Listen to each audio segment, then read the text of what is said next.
When it comes to pediatrics, there's not a whole lot of diagnoses you need to know for GI bleed.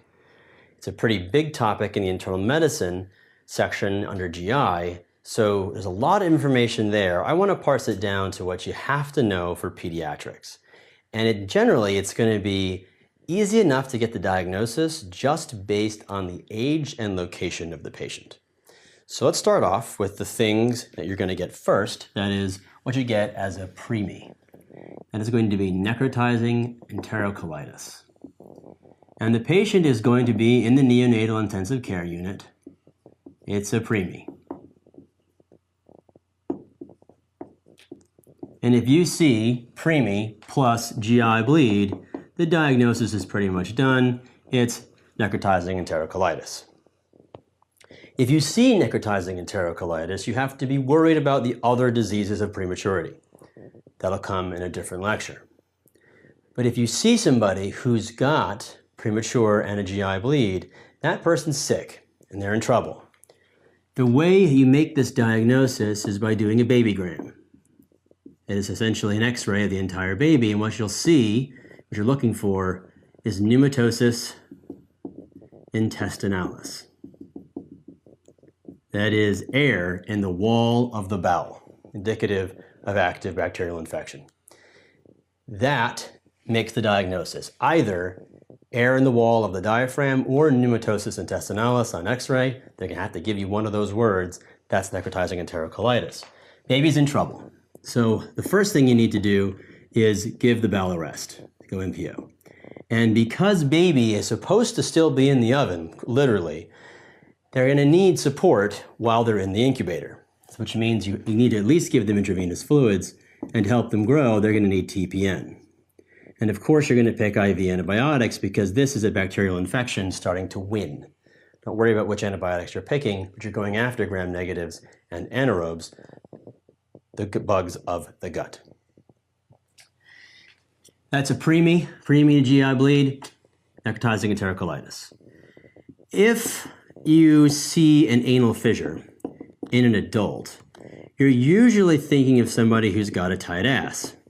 That is literally, they squeeze and then they have a big bowel movement, a hard constipated bowel movement, and they tear the anal mucosa.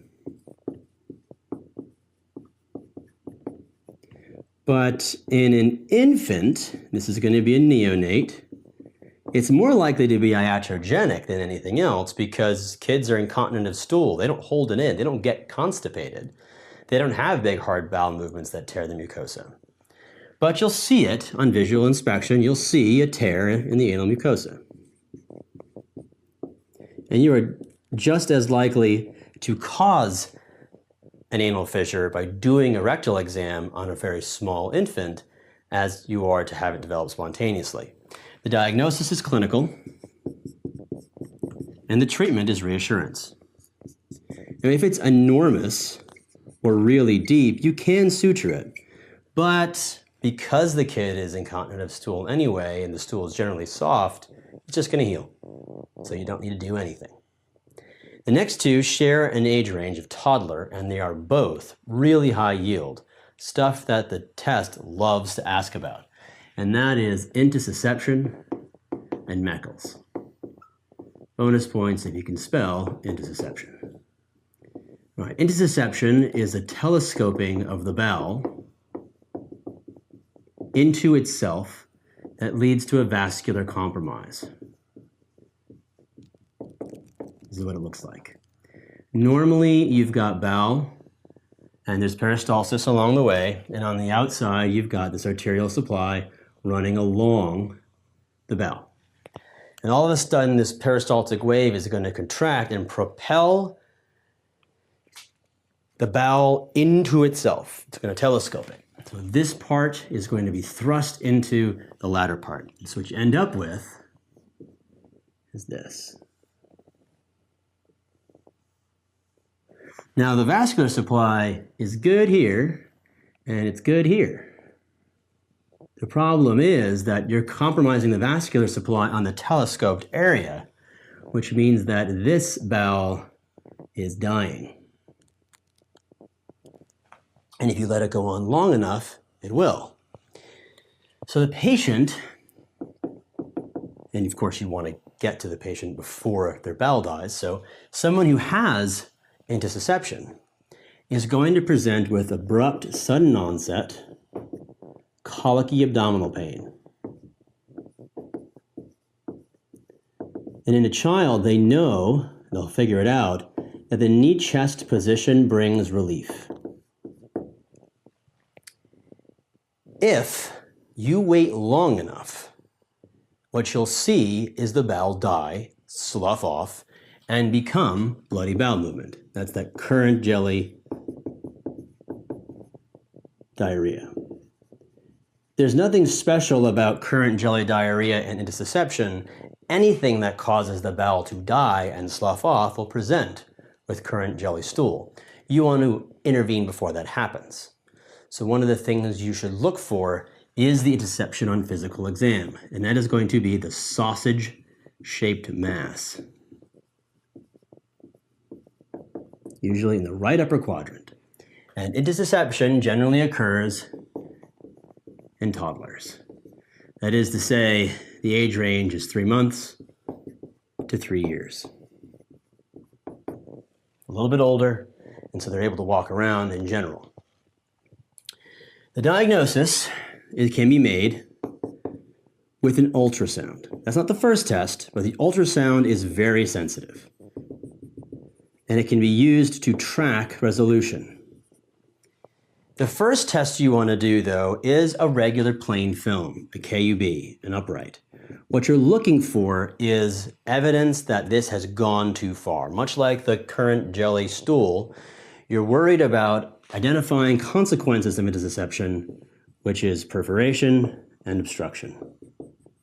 So you're trying to rule out free air under the diaphragm. That's all the KUB is going to tell you. Perf and obstruction. The best diagnostic test is also a therapeutic step, which is an air enema. Almost always makes the diagnosis and is the treatment of choice. Essentially, you propel air and push the telescoped area back out, and you get them to be back over as normal. If the person fails to succeed with the air enema, or has signs that they need to go to emergent surgery, they need to go to surgery. And things that are going to push them to surgery are going to be frank peritonitis, perforation, or a failure of the air enema. Very sick, go to surgery. If you can wait, do the air enema because that's way less invasive and is generally curative. The ultrasound sign you're looking for is a target sign. All right, that's intussusception. The other one they like to ask about is Meckel's. Meckel's diverticulum. And this is a true diverticula. It is a remnant of the vitelline duct. And it consists of gastric contents. And gastric contents can secrete acid. And therefore, the diverticulum itself can bleed, or it can induce the intestine nearby to ulcerate and bleed. Regardless, the patient is going to present with painless, intermittent hematochezia. That is bright red blood per rectum. The patient, though, is still going to be a toddler. And it's going to follow the rules of 2. That is, it's usually found in kids who are less than 2 years old. It is found in less than 2% of the population. It is 2 times as likely to be found in males as in females. And it is usually found 2 feet from the ileocecal valve and is on average about 2 inches. Now, you're never going to be tested on the rule of 2s, but you'll be pimped on it all the time. The thing is that in addition to painless intermittent hematochezia, which in an older person would make you think of diverticulosis or diverticular hemorrhage, if you see a child who has colon cancer, in quotations, also suspect Meckel's. That is, yes, there's the painless intermittent hematochezia, but also there may just be a fecal occult blood test positive screening test for colon cancer or an iron deficiency anemia in a male. It means that they've been having a slow bleed that they didn't know about, and when you hear iron deficiency anemia in a male or fecal occult blood test positive, you should think greater than 50 years old, colon cancer. In this case, in Meckel's, it's less than 2, so Meckel's diverticulum it is. The diagnosis is made with a Meckel's bleeding scan, but of course the test isn't going to call it that. What you're looking for on the test is a technetium 99 scan. And once you find it, the treatment is resection. But just in case you're going for that 290, if for some reason you're trying to diagnose a teenager with Meckel's, if you have a teenager and you're trying to diagnose, the CT scan is better than a bleeding scan. Now, a lot of pediatrics is going to be about reassurance. Mom and dad are freaking out because they saw something they don't understand. And so you're going to have to be able to say, you're saying your kid's having a GI bleed, but they don't look like they are. What's up? And by that I mean if someone's losing a bunch of blood, they're probably going to show it in the way of their vital signs or their general appearance. So when mom and dad are complaining about a GI bleed and you don't see any evidence that there is one, you have to be able to reassure them as to what the cause is of what they think the GI bleed is. So I want you to be aware of distractors. And they come in different phases.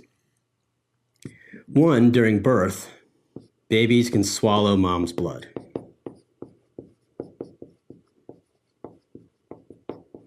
In this case, they're going to present with melena, but all of that GI bleeding is actually just swallowed maternal blood. This is where you can get a point on the test by getting the APT test. This will test that melena for baby versus mom. But likewise, when kids are running around banging into things, they might get a bloody nose. So kids swallow their own blood. This is in the case of, say, epistaxis. In the ENT lecture, you'll learn you're supposed to lean forward and apply ice or pressure. Kids don't know that. They don't want to get blood on the floor, so they lean back. They swallow their own blood. Out on the other end comes melena. But really, it's just from the epistaxis. And likewise, there's some dietary things that can happen, like iron supplementation, beets, or medications.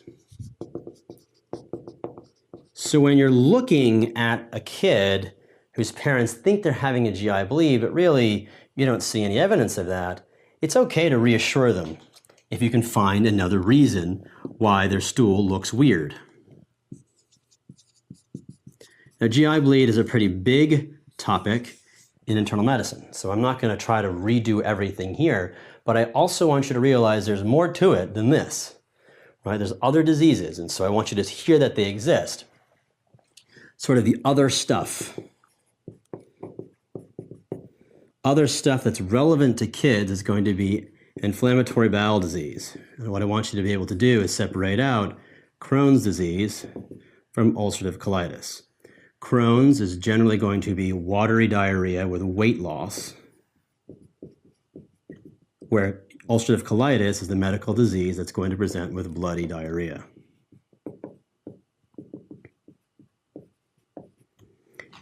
You're going to try to diagnose them in the same way.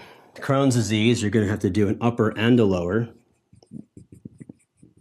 and you'll see skip lesions. It is not continuous. Whereas ulcerative colitis, which can present in a teenager, is going to just need a colonoscopy, and they're going to show a continuous lesion. Crohn's disease is treated with anti-immune system, immune modulators, basically medical therapy. Surgery is reserved only for fistulas, where ulcerative colitis, surgery is curative. It will not recur once cut out. And because there's an increased risk of colon cancer with ulcerative colitis, starting at 8 years from diagnosis, you do Q1 year colonoscopies until the hemicolectomy happens. Also in the other stuff section is going to be infectious colitis. We talk more about this in acute diarrhea. If you have a fever and bloody bowel movements, you're thinking about invasive organisms. You generally don't treat unless you have an organism or you suspect Shigella. If that's the case, they're going to lay on the raw meat from a fast food restaurant really hard, so it's going to be obvious that they want you to go Shigella or Salmonella or something like that. When really what you should do is get stool cultures. If they're toxic, you can treat with empiric antibiotics, but generally they're going to give you something in the history that's going to point you in one direction.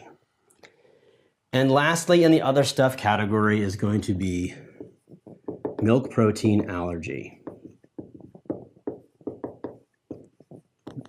This is a good one because a lot of times we think of food allergies as causing rashes or indigestion, not GI bleeds. In the case of milk protein allergy, all you need to do is change to hydrolyzed formula, and you may see the resolution of that GI bleed. To put it all together, what I wanted you to learn in this lecture was necrotizing enterocolitis, preemie, pneumatosis intestinalis. Anal fissure, neonate, don't do anything, it's going to get better on its own.